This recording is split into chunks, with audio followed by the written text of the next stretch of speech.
2024 went past pretty quickly and it was a relatively smooth year for me. I got healthier, I got fitter, I traveled with my family, I even managed to travel with my wife without our kids for the first time to Paris. My income increased and I managed to help more than 10 different businesses increase their sales. Alright, so I want to do this video as I reflect back on the year 2024 to look at what are the habits that I did well, which allowed me to experience those things that I mentioned. Right? Because I truly believe those are a byproduct of a certain set of habits and effort that I've put in. Right? Because at the start of 2024, I came up with a simple schedule, right, to follow. I didn't have to work very hard to increase my income, right? I didn't hustle like mad. I didn't hit the gym like every day to get healthier or to get fitter. I simply followed a schedule that I created. Okay, so I just want to share with you guys watching this, and hopefully some of these habits, will give you a better inspiration, right? That you can also, bring across to 2025. All right, so the first thing I did was to prioritize my health and fitness, and this is something that I will continue to do in 2025. Back in 2022, I started to exercise regularly, all right, and I realized that when I started to do that, right, I got more clarity mentally, right, and it helped me to become more disciplined, right. I started with just once a week swim because I wanted to build on baby steps, right. So I just told myself, okay, let me just try swimming once a week, and eventually it became twice a week swim, and today I exercise almost every day. Okay, but why do I want to share about this little habit that I want to bring over? Is because when I started to exercise regularly, it helped me to, first of all, give me mental clarity, right? But it also helped me to become more disciplined, right? To help me become more consistent in doing things. As I got more consistent with exercising, I ended up being more consistent in other aspects of my life, right? I started being more consistent in creating content, in writing my emails, in posting socials, right? So that really helped, and it all started because I told myself, okay, I'm just gonna be consistent with this, and it started because of my one swim a week. Okay, and because I prioritize my health and my fitness, right, I believe that once you are physically and mentally healthy, right, you can then be able to focus on other areas of your life. All right, so that is definitely something I will continue to do in 2025. Right now, my exercise schedule looks like this. On Monday, if my parents are free, I usually go to Bukit Timah Hill, all right, to climb the hill with them, reach the summit, I take picture, okay, and that's on Mondays. On Tuesdays and Thursdays is where I do my swims. On Wednesday, I go for this aerobic / stretching class, which looks pretty simple, but it is really tough. Okay, I do that on Wednesdays. And on Fridays, I spend time with my wife by doing Pilates with her. Okay, so that's my exercise schedule right now. On weekends, I don't really work out because I bring my kids out to play. All right. So if you're planning to start exercising, okay, you don't have to be so intense like exercise every day. Just start with something very simple, right? If right now you're watching this and you haven't really, you're not regular for exercise yet, you can start with something very simple, like maybe just walk 20 minutes, just once a week, all right, and then build on those baby steps. Slowly increase the walks to twice a week, 3 times a week, and then you realize that, as you get into the habit, you become better. Now, the second thing that I'll continue to do in 2025, right, is just to run one simple lead generation funnel. Now you see, I run ads for many clients, right? But now some of you should know I take on clients, I real estate clients, gym clients, beauty clients. I run many different type of ads for them, right, to help them acquire more clients. But for me personally, I just have one simple lead gen funnel. Okay, I create an ad, right, to get people to opt in to download my Ugly Ads PDF. Right, some of you who are watching this may already have downloaded it. If not, you can just click on the link below somewhere in a YouTube description. You can just download. It is basically a PDF on how I use Ugly Ads to get more clients, to get more leads. Okay, there's a certain way that I create those Ugly Ads. You can download it. So my funnel is that people opt in to get that PDF, and once they opt in, they will actually be inside my email newsletter. And that's where I continue to write emails every week. Sometimes I write up to 2 to 3 times a week. And from there, eventually, the people who reads my email ends up becoming my client. Okay, so that's my funnel so far. It is really simple and it doesn't have to be too complex. I don't have to do any webinars. I don't need to do any long sales page. I used to do that last time. It was really intensive. All right, I sold a low ticket item. I sold my ebook, and then I have to send people up to sales call and all. But as of 2024, I mainly just did this lead gen funnel and it's working really well for me. Right, in 2024 alone, I've probably gotten at least 10 new clients just based on this simple funnel. Oh, by the way, if you haven't seen the ad, you should go and see it. It looks something like this. I'm going to put an image here, right? And it's funny because under the comment section, right, there are two groups of people. One group are the naysayers, are the haters, right? One guy even called my ad, what did he say? He said my landing page is dog shit, which is funny. Okay, so we have the haters, and then we have another group, which is the supporters. It's nice to see people supporting as well, right? And I mean, it's just funny. So actually, since day one until now, I've never deleted any of the comments. Just let it be there, and it's quite funny for entertainment purpose. All right, so that's the ad that I'm running, and I would say the overall ROI for this campaign is quite high. I have never really calculated it, but at least 5x, because this particular funnel, I'm spending about 1,000 a month just on the ads, okay, and I'm getting about 100 leads, 100 new leads into my email list, and that's working fine for me. So I'll continue to do this in 2025.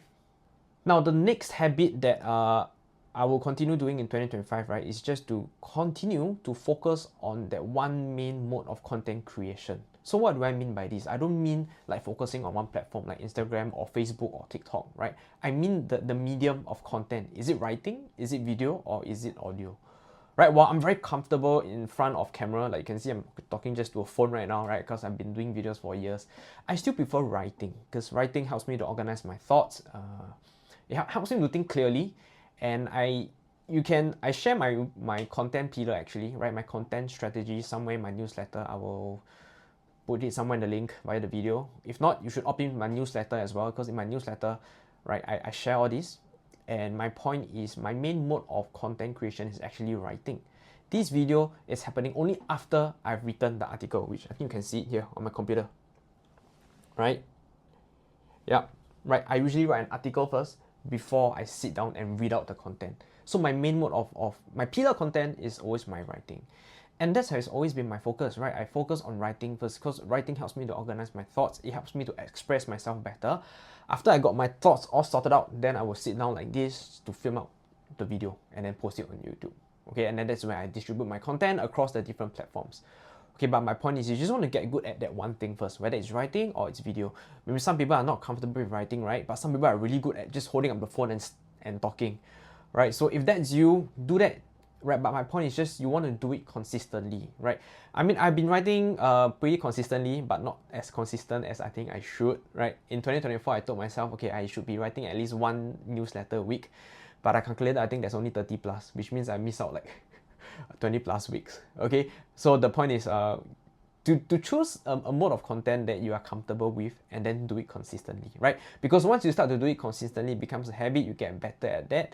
And that is where you start to build that rapport with people, right, engaging with your content, whether it's writing or video.